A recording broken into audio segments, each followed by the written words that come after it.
اللہ کی توحید اور حمد و ثنا کے بعد سب سے عظیم عنوان مقام نبی صلی اللہ علیہ وسلم ہے۔ اللہ سبحانہ و تعالی نے اپنے بعد جو مقام آپ صلی اللہ علیہ وسلم کو عطا کیا اور کسی کو نہیں عطا کیا، آپ کو ذات کے لحاظ سے بھی سب سے برتر بنایا، صفات کے لحاظ سے بھی سب سے برتر بنایا، آپ کے حسب و نسب کو بھی سب سے اعلیٰ اور عظیم بنایا۔ پھر گاہے بگائے وقتاً فوقتاً رب العالمین نے آپ کے مقام کو ثابت بھی کیا۔ کبھی عالم ارواح میں انبیاء علیہم السلام کے اجتماع میں آپ کے مقام کو ثابت کیا، کبھی قرآن کی صورت میں آپ کے مقام کو ثابت کیا، کبھی معراج کی صورت میں آپ کے مقام کو ثابت کیا، بلکہ معراج کی صورت میں تو باقاعدہ آپ کے مقام کو واضح کیا گیا۔ کیسے واضح کیا گیا؟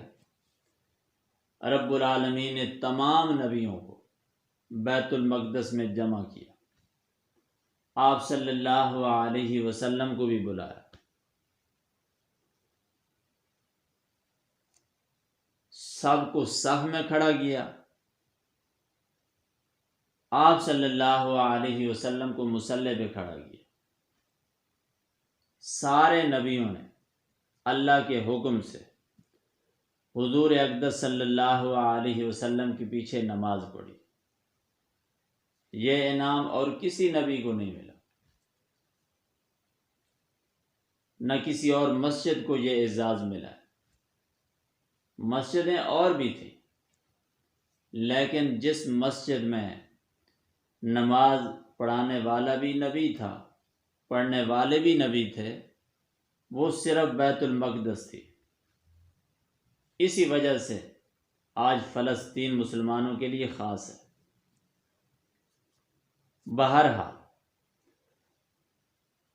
یہ نماز جو بیت المقدس میں پڑھی گئی، اس بات کا واضح ثبوت ہے لیلۃ المعراج آپ صلی اللہ علیہ وسلم کے مقام کو باقاعدہ ثابت کیا گیا۔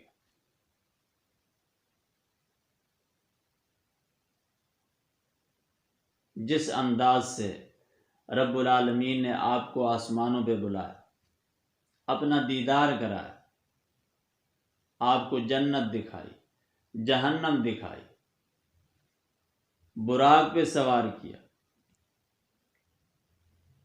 آپ کو جو تحفے تحائف عطا کیے، آپ کو جو مقام دیا، جو عزت دی، شاید ہی کسی اور موقع پہ آپ صلی اللہ علیہ وسلم کو اس انداز سے نوازا گیا۔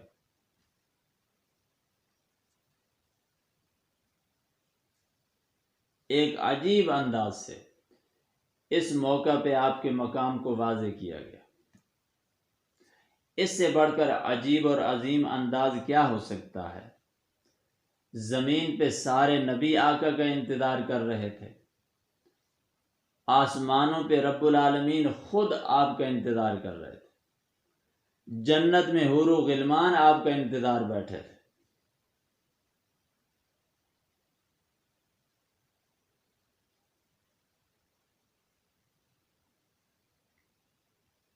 اللہ نے خاص طبقوں سے آپ کا استقبال کروایا،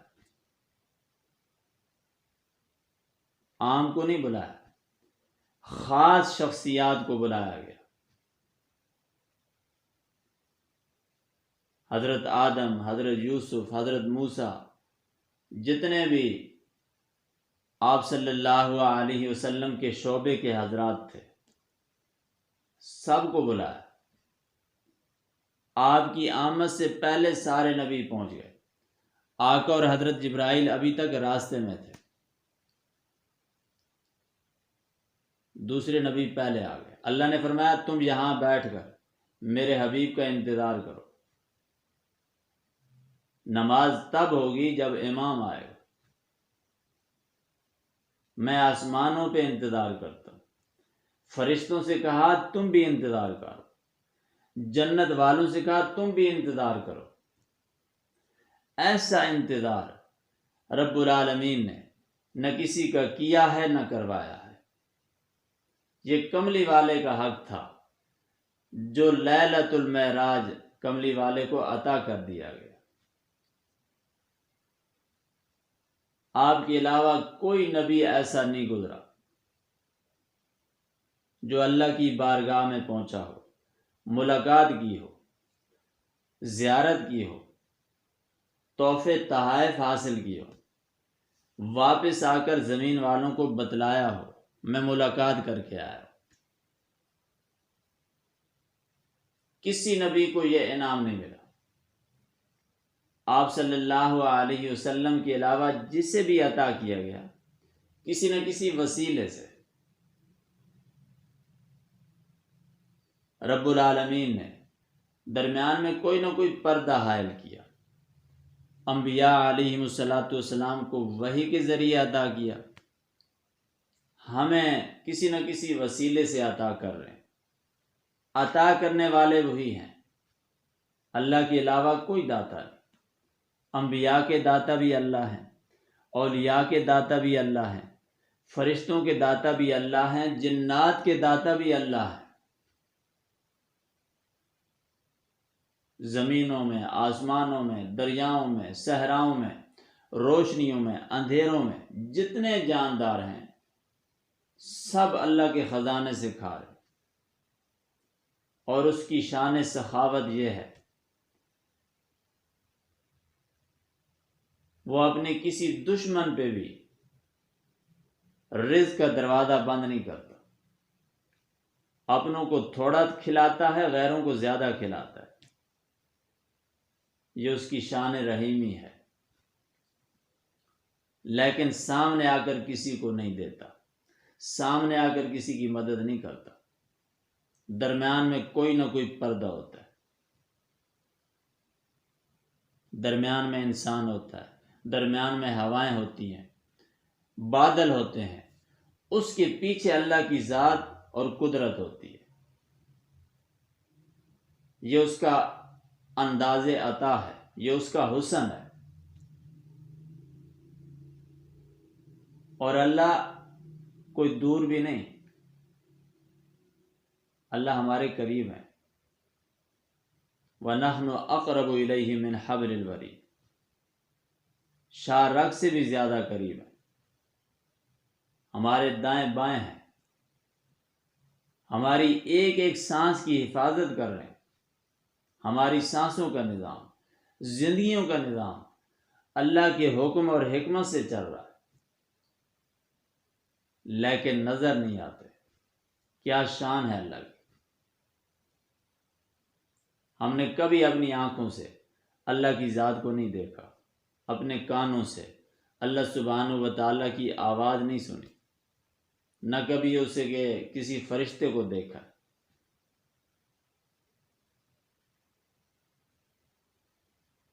نہ کبھی کسی جن کو دیکھا، نہ کبھی شیطان کو دیکھا۔ یہ اس کی قدرت ہے۔ فرشتے ہمارے کندھوں پہ بیٹھے، کان کے ساتھ بیٹھے ہیں، لیکن کبھی ہم نے اپنے کان سے کسی فرشتے کی آواز نہیں سنی، اپنی آنکھوں سے کسی جن کو نہیں دیکھا، کسی شیطان کو نہیں دیکھا۔ ان دیکھے، ان سنے، اللہ کی ذات کو بھی مانتے ہیں، اللہ کی نشانیوں کو بھی مانتے ہیں، قدرتوں کو بھی مانتے ہیں۔ اسی کو کہتے ہیں ایمان۔ اللہ ہمیں مضبوط ایمان والا بنائے۔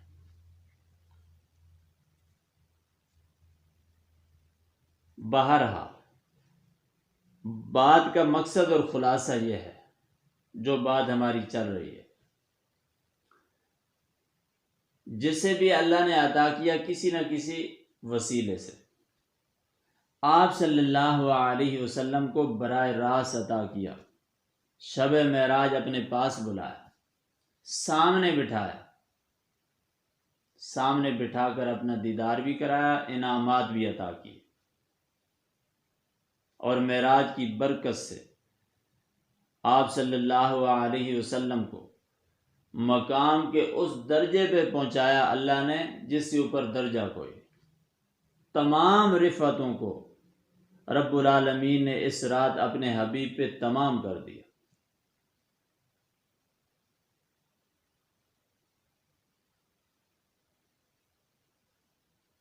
اور ہمیں عقیدہ سمجھایا، مقام نبوت کا اصول سمجھایا، فرمایا میری ربوبیت کے بعد، میری حکومت اور سلطنت کے بعد کائنات میں اگر کوئی ذات ہے وہ میرے محبوب محمد عربی کی ذات ہے، جسے میں نے آج اپنے پاس بلایا ہے۔ اس جیسا میں نے کوئی بھی نہیں بنایا۔ بار بار رب العالمین نے اس چیز کو ثابت کیا، میرے حبیب جیسا کوئی نہیں، میرے حبیب جیسا کوئی نہیں، میرے حبیب جیسا کوئی نہیں۔ اب چاہے نور کا ہو، چاہے بشر کا ہو، چاہے دیوبند کا نعرہ لگاؤ، چاہے سنیوں کا نعرہ لگاؤ، چاہے کسی اور مسلک کا نعرہ لگاؤ، عالم ارواح کے اجتماع، بیت المقدس کی امامت اور معراج کے واقعہ کے مطابق آپ صلی اللہ علیہ وسلم جیسا انسانی تاریخ میں، انبیاء کی جماعت میں نہ آیا ہے نہ آ سکتا ہے۔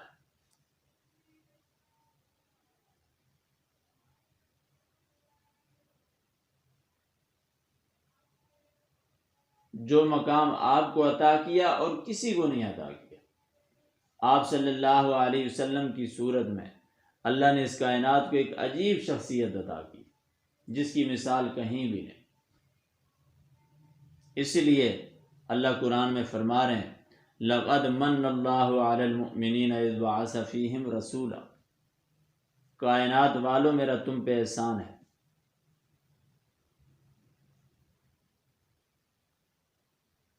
اور کسی نبی کی ولادت پہ احسان نہیں جتلایا، اولو العزم پیغمبر بھیجے، لیکن یہ نہیں فرمایا میرا احسان ہے۔ جب آپ کا نمبر آیا واضح الفاظ میں فرمایا کائنات والو تم پہ احسان ہے۔ کیوں؟ میں اپنے خزانے کا سب سے بڑا انعام تمہیں دے رہا ہوں۔ میرے پاس تمہارے لیے جو سب سے بڑا انعام تھا وہ میں آمنہ کی گود میں بھیج رہا ہوں۔ اس سے بڑا کوئی انعام نہیں میرے پاس تمہارے لیے، اس لیے میرا احسان ہے۔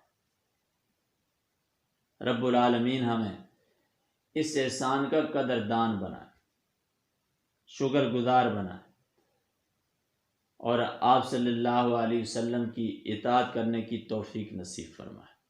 صرف ہم نے آپ کی تعریف پہ گزارا نہیں کرنا، صرف دعوے نہیں کرنے، آپ کی تعلیمات کے مطابق زندگی گزارنے کی کوشش کرنی ہے، آپ کی سنتوں کو زندہ کرنا ہے، آپ کی سیرت طیبہ کو پڑھنا ہے، آپ کی آمد کے مقصد کو سمجھنا ہے۔ رب العالمین سب کو قبول فرمائے۔